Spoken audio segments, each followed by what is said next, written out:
والصلاة والسلام على رسوله النبي الكريم. أما بعد فأعوذ بالله من الشيطان الرجيم.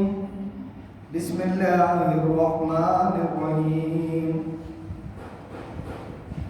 قل إن صلاتي ونسكي ومحياي ومماتي لله رب العالمين. وقال تعالى في موضع آخر: وما أمروا إلا ليعبدوا الله مخلصين له الدين حنفاء ويقيموا الصلاة ويؤتوا الزكاة وذلك دين القيمة. وقال النبي صلى الله عليه وسلم: من أحب لله وأبغض لله وأعطى لله ومنع لله فقد استكمل الإيمان. وقال النبي صلى الله عليه وسلم: خشية الله في السر والعلانية. وقال الله: صدق الله العلي العظيم وصدق رسوله النبي الكريم. محترم اور معزز بزرگوں، عزیز نوجوان ساتھیوں، السلام علیکم ورحمۃ اللہ وبرکاتہ۔ اللہ تعالیٰ نے سورہ انعام کی 162ویں آیت میں ارشاد فرمایا: کہو بے شک میری نماز، میری قربانی، میری زندگی اور موت سب کی سب اللہ رب العالمین کی۔ سورہ بینہ کی آیت نمبر 5 میں اللہ تعالیٰ نے فرمایا: تمام لوگوں کو اس کے سوا کوئی حکم نہیں دیا گیا تھا کہ اللہ کی بندگی کریں، اپنے دین کو اس کے لیے خالص کر کے بالکل یکسو ہو کر نماز قائم کریں، زکوٰۃ دیں، وذالک دین القیمہ، اور یہی دین قیم ہے، مستقیم ہے اور اللہ تعالیٰ کے پاس پسندیدہ ہے۔ نبی صلی اللہ علیہ وسلم نے فرمایا: من احب للہ، جس نے اللہ کے لیے محبت کی، جس نے اللہ کے لیے دوستی کی، جو اللہ تعالیٰ کے لیے ناراض ہوا، جس نے اللہ تعالیٰ کی خوشنودی کے لیے دیا اور جس نے اللہ تعالیٰ کی رضا کے لیے منع کیا، اس نے یقیناً ایمان کو مکمل کیا۔ آج کا جو خطبہ جمعہ ہے، اس خطبہ جمعہ میں آپ کے سامنے جو بات آپ کے سامنے میں رکھنا چاہتا ہوں وہ یہ ہے کہ مسلمانوں کے لیے کیا ضروری اوصاف ہیں جو اللہ تعالیٰ پسند کرتا ہے، کن اوصاف کو اللہ تعالیٰ تعلیم دیتا ہے، تاکید کرتا ہے کہ یہ صفات، یہ کیریکٹرسٹک فیچرز سارے کے سارے مسلمانوں کے اندر پیدا ہو جائیں۔ اسی ضمن میں نے آپ کے سامنے 2 آیتوں کی تلاوت کا شرف حاصل کیا اور 2 احادیث کو میں نے آپ کے سامنے پیش کیا۔ اللہ تعالیٰ سے ہمارا جو تعلق ہے محض بندے اور رب کا تعلق نہیں ہے، بلکہ اللہ تعالیٰ نے ہمیں اس زمین کے اوپر بے انتہا اختیارات کے ساتھ بھیجا ہے، اور ان بے انتہا اختیارات کے ساتھ اللہ تعالیٰ نے جو آزادیاں عطا کی ہیں، ان آزادیوں کو اللہ تعالیٰ نے جو عطا کیا ہے، ان ساری چیزوں کا علم بھی اللہ نے عطا فرمایا، اور اس علم کی روشنی میں جب ایک مسلمان زندگی بسر کرتا ہے تو واقعتاً اس زمین کا وہ سب سے زیادہ پسندیدہ بندہ بن جاتا ہے، اور اس روشنی سے محروم بن کر اگر زندگی بسر کرے تو پھر وہ اللہ تعالیٰ سے دور بھی ہو جاتا ہے اور اللہ تعالیٰ کی ناراضی کا بھی سبب بن جاتا ہے۔ تو یہاں جو چیز مسلمانوں کے لیے، اسلام کے ماننے والوں کے لیے جو ضروری اوصاف ہیں، ان اوصاف کا آپ کے سامنے آج کے خطبہ جمعہ میں تذکرہ کروں۔ پہلی صفت ہے انشاءاللہ عزیز، پہلی صفت ہے تعلق باللہ، اللہ تعالیٰ سے تعلق کو مضبوط کیا جائے۔ اللہ تعالیٰ سے تعلق کو کیسے مضبوط کیا جائے، کیا کیا ضروری لوازم ہیں جس کے نتیجے میں اللہ تعالیٰ سے ایک مسلمان کا تعلق مضبوط ہوتا ہے، اس کی مختصر سی تفصیلات میں آپ کے سامنے دوں۔ دوسرا، مسلمان کے لیے، ایک صالح گروہ کے لیے، ایک صالح انسان کے لیے جو ضروری صفات ہیں وہ دوسری جو صفت ہے جو ضروری صفت ہے جس کو اللہ تعالیٰ پیدا کرنا چاہتا ہے وہ ہے فکر آخرت، آخرت کی فکر۔ قرآن اگر ہم کھول کر پڑھتے ہیں تو اللہ تعالیٰ جہاں اللہ سے تعلق کے بارے میں تفصیلات دیتا ہے وہیں اللہ تعالیٰ بتاتا ہے کہ یہ جو تعلق ہے یہ دنیا ہی میں ختم نہیں ہوگا بلکہ مرنے کے بعد بھی جاری ہو جائے گا۔ تو وہ مرنے کے بعد کی زندگی کیا ہے جس کے بارے میں اللہ تعالیٰ تفصیل سے قرآن میں تفصیلات دی ہیں۔ خاص طور پر 30واں اگر پارہ پڑھیں گے تو ہم کو معلوم ہوتا ہے کہ قیامت کیا چیز ہے، قیامت کے بعد والی زندگی کیا چیز ہے، کیسے کیسے حالات سے پیش آنا سابقہ پیش آنے والا ہے ہم سب کو۔ یہ اللہ تعالیٰ 30ویں پارے کے اندر چھوٹی چھوٹی صورتوں میں بیان فرمایا۔ کبھی ہم قرآن کو سننا ترجمے کے ساتھ سننا تو پھر ہم کو معلوم ہوتا ہے کہ آخرت کی زندگی کیسی ہوتی ہے، آخرت کے اندر کیا کیا سدا بہار نعمتیں اللہ تعالیٰ نے مومنین کے لیے مسلمانوں کے لیے رکھی ہیں، اور کیا کیا چیزیں ہیں جس کے نہ کرنے کے نتیجے میں مسلمانوں کو سارے انسانوں کو اللہ تعالیٰ عذاب دے گا۔ وہ ساری باتیں اللہ تعالیٰ نے قرآن میں بیان فرمائی۔ ایک صالح انسان ایک واقعتاً مسلمان بننے کے لیے پہلی چیز اللہ سے تعلق مضبوط کرنا، دوسرا ہے فکر آخرت، آخرت کی فکر کرنا، تیسری چیز جس کو قرآن زور دیتا ہے ایک صالح گروہ بننے کے لیے، صالح انسان بننے کے لیے، اچھے مسلمان بننے کے لیے، وہ ہے اچھی سیرت، اچھے اخلاق، اچھے کیریکٹرسٹک فیچرز اپنے اندر پیدا کرنا۔ کیا کیا اچھے اخلاق ہیں؟ اپنی زندگی کے اندر اچھے اخلاق کو پیدا کرنے کا مطلب یہ ہے کہ پہلا حق میری جسم کا ہے، میرے جسم کا اللہ نے مجھ پر حق رکھا ہے، اس کو میں اچھا دیکھوں، اچھا خیال رکھوں، اس کے ساتھ اچھا برتاؤ کروں۔ یہ فکر میرا اور آپ کا ضروری ہے، کیونکہ جہنم میں دوسرے لوگ نہیں جلیں گے، میں جلوں گا، میرے جسم کو تکلیف ہوگی، میرے روح کو تکلیف ہوگی۔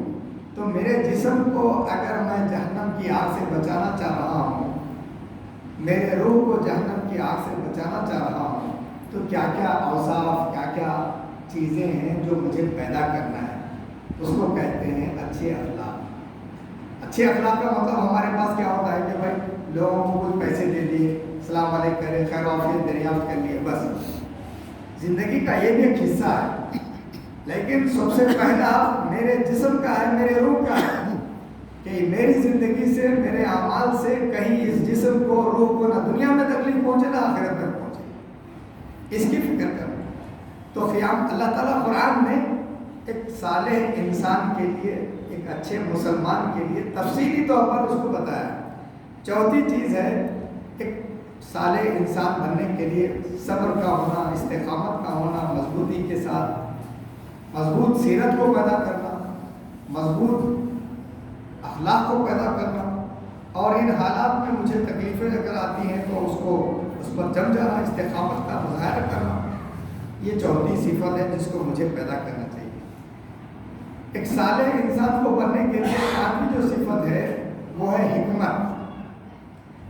اللہ کے نبی صلی اللہ علیہ وسلم نے ایک پیاری حدیث فرمائی، آپ نے فرمایا راس الحکمت مخافت اللہ، حکمت کا جو مخزن ہے وہ ہے اللہ کا ڈر۔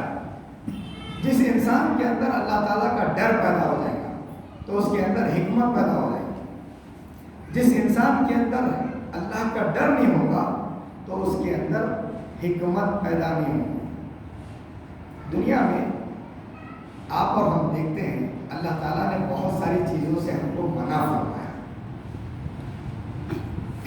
اور ایسی چیزوں سے منع فرمایا جس کے لیے سارے انسان مرتے رہتے ہیں، ایسی چیزوں سے منع فرمایا جو انسان کو ساری دولت، ساری چیزیں دے کر ان کو حاصل کرنا چاہتا ہے۔ اب اللہ تعالیٰ کی آزمائش ہے، برائیاں ہیں جس کے لیے ساری دنیا کے انسان مر رہے ہیں، حرام کاریاں ہیں، سارے انسان دنیا کی دولت لوٹاتے ہیں، سارے دنیا کے انسان شراب کے لیے دولت لوٹا رہے ہیں، غیر غلط کاموں کے لیے انسان اپنی پوری زندگی لگا دے رہے ہیں۔ اللہ تعالیٰ فرماتے ہیں کہ یہ حرام کاریاں مت کرو، کہ شراب نوشی مت کرو، یہ گندے کام مت کرو، یہ اس لیے مت کرنا کہ اس کے نتیجے میں سماج کے اندر تباہی مچ جائے، خاندانوں کے اندر تباہی مچے، گھروں کے اندر تباہی مچ جائے۔ تم جو بوؤ گے وہی تمہارے کو پیش آئے گا۔ As you sow so you reap. اگر ہم آم کا بیج بو رہے ہیں تو جام کا جھاڑ نہیں ہوتا، اگر ہم سیب کا بیج بو رہے ہیں تو انار کا جھاڑ نہیں ہوتا۔ جو بیج ہم بوئیں گے وہی پھل ہم کو ملیں گے یہاں پر بھی اور آخرت میں بھی۔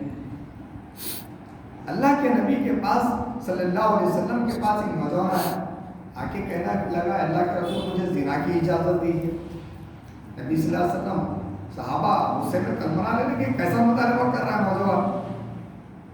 تو نبی صلی اللہ علیہ وسلم نے فرمایا کہ تمہارے ہاں بہن ہے، ہاں اگر کوئی تمہارے بہن کے ساتھ برائی کرے تو تم کیا برداشت کرو گے؟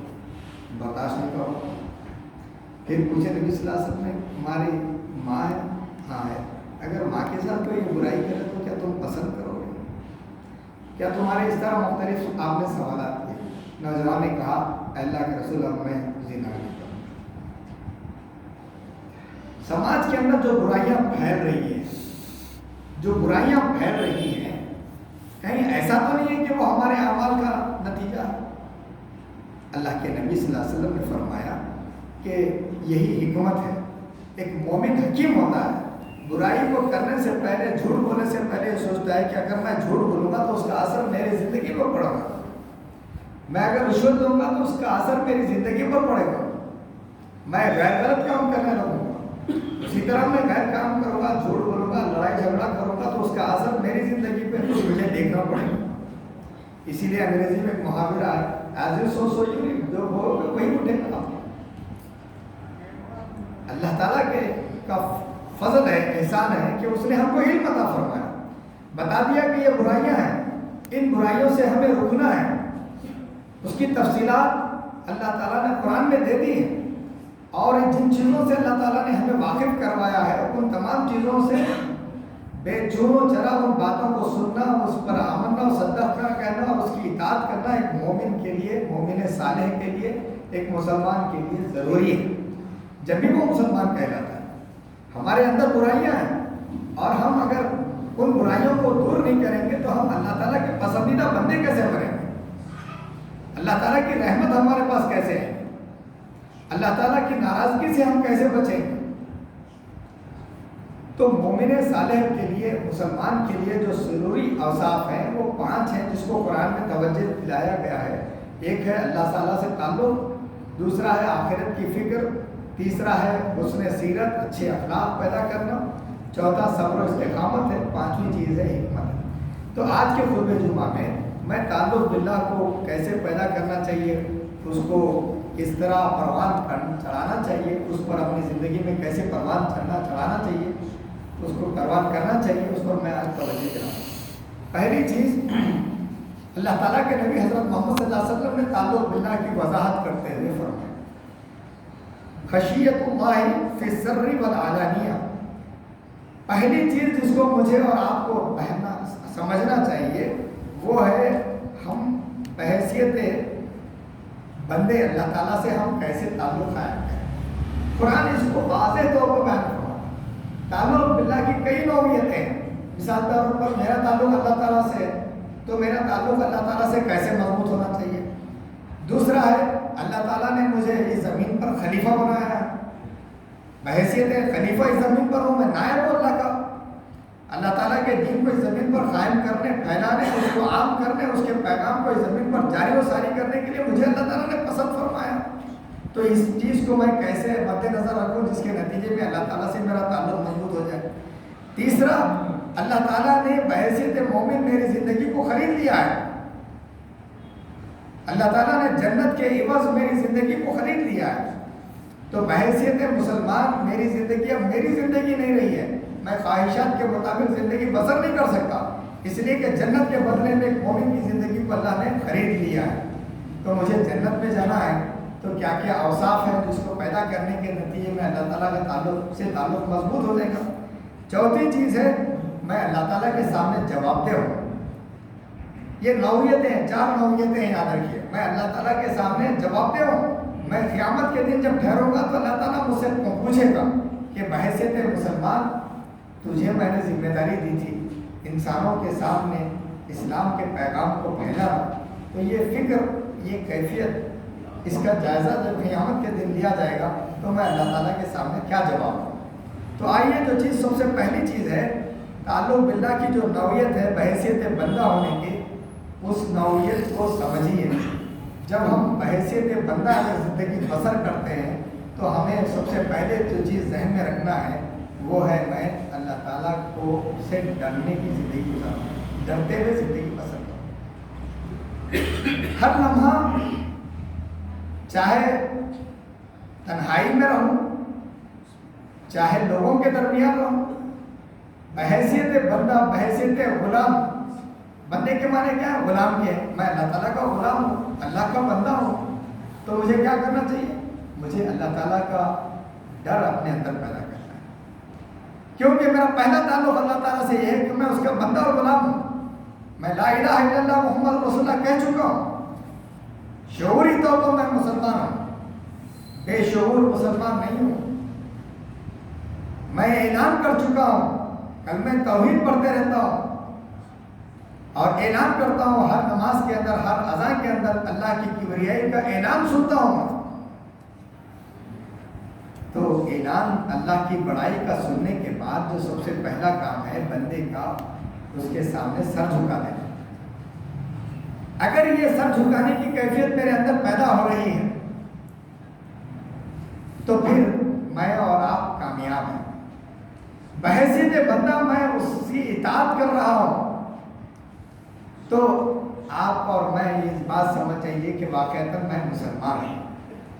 بحیثیت مسلمان میں اللہ تعالیٰ سے ڈرتے ہوئے زندگی گزار رہا ہوں تو سمجھیے کہ میں اللہ تعالیٰ کا پسندیدہ بن رہا ہوں۔ یہ مجھے اور آپ کو جائزہ لینا ہے۔ یہ تعلق باللہ کی پہلی نوعیت ہے۔ اللہ سے تعلق کی پہلی نوعیت کیا ہے؟ میں اس کا بندہ ہوں، میں اس کا غلام ہوں، اور غلام ہونے کے نتیجے میں مجھے جو چیزوں کا خیال رکھنا ہے وہ یہ ہے کہ پہلی چیز یہ ہے کہ میں اس کا ڈر اپنے اندر رکھوں۔ جب میرے اندر اللہ کا ڈر پیدا ہو جائے گا تو میں برائیوں سے رک جاؤں گا، نیک کام کروں گا۔ میں جب اللہ تعالیٰ کا بندہ بننے کا احساس اپنے دل میں پیدا میں نے کر لیا ہے تو میں اپنے اللہ کی اطاعت کروں گا، اللہ کی نافرمانی نہیں کروں گا۔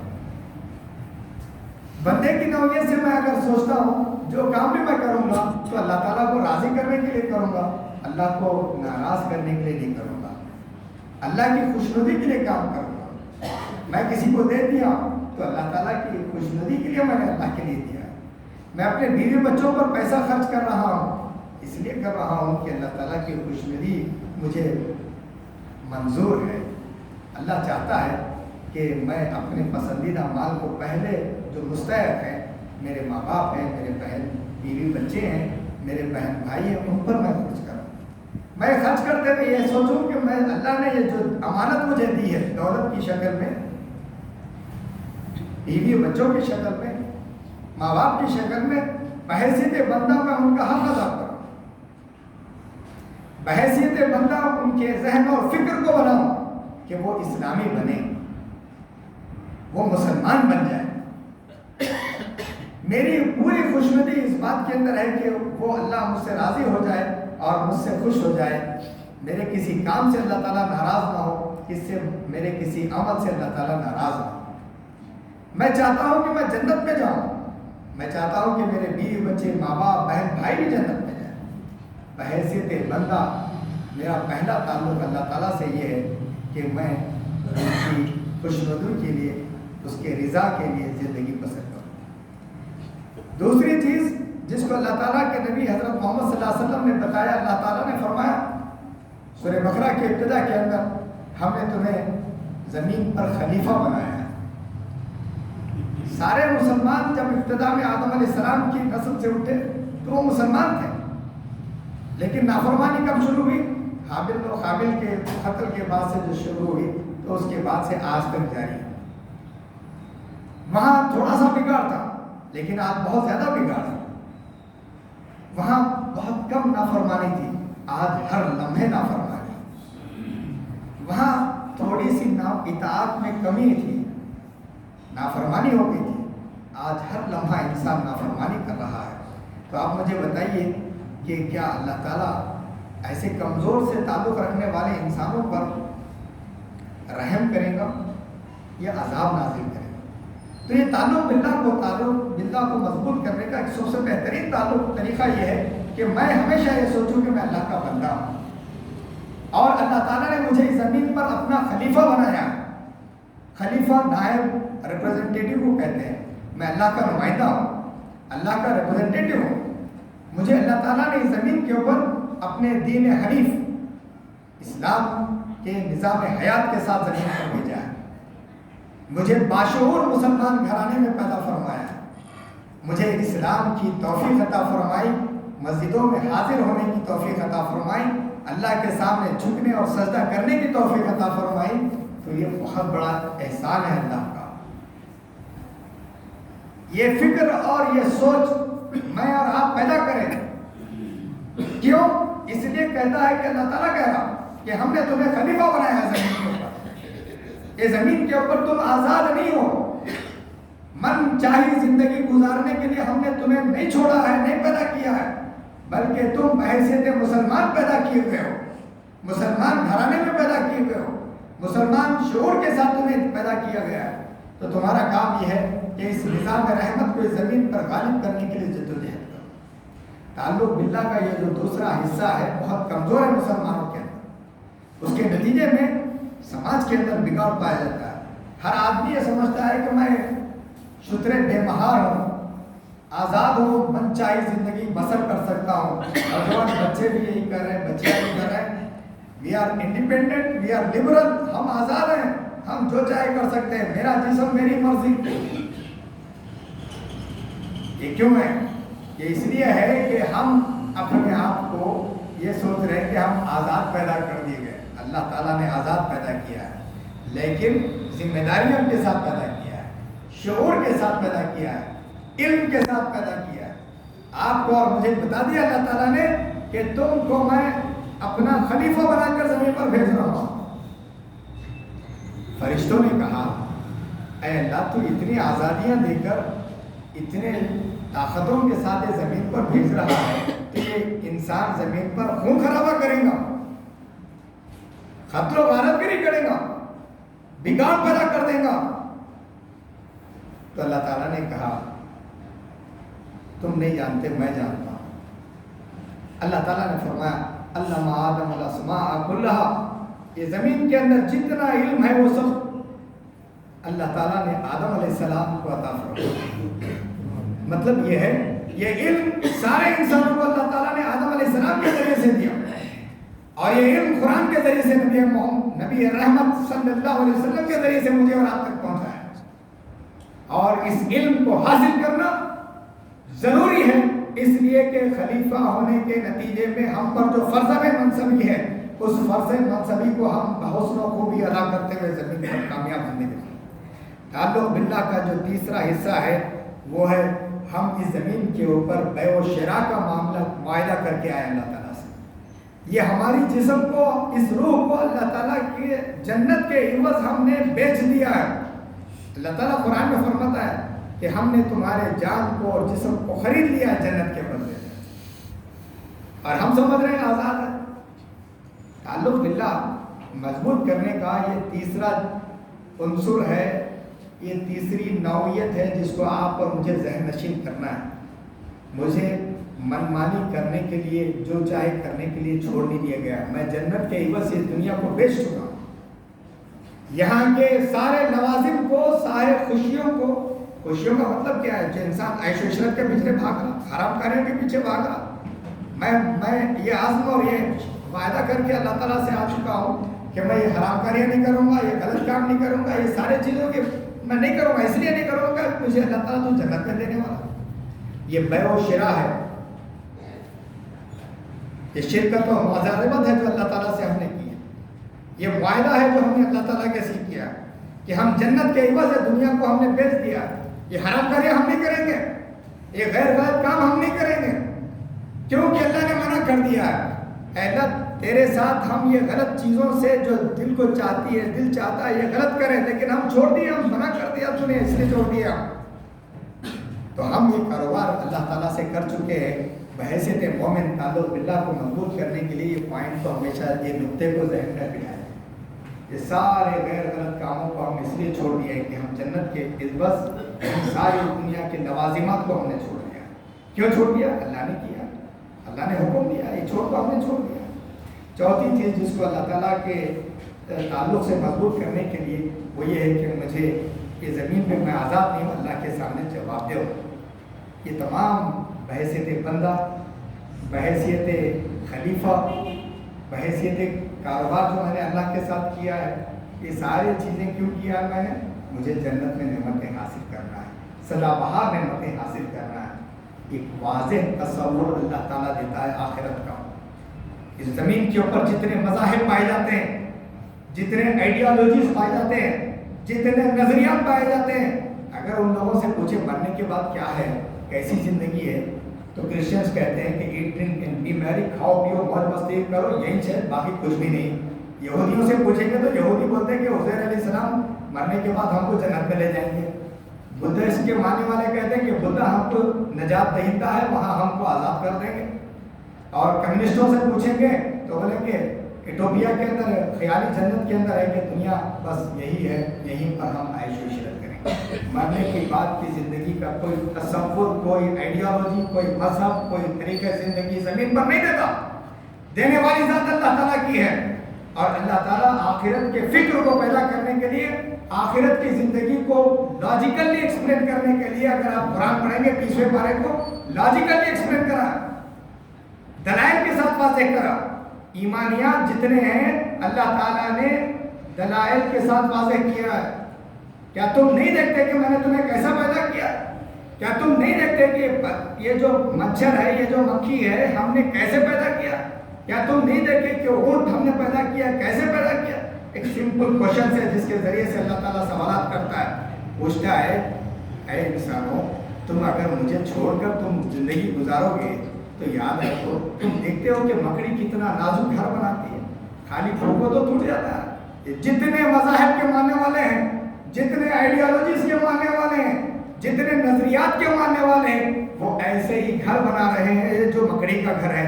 اور قیامت کے بارے میں اللہ تعالیٰ بتاتا ہے، میں نے تمہیں پہلی مرتبہ پیدا کیا، انوینٹ کیا۔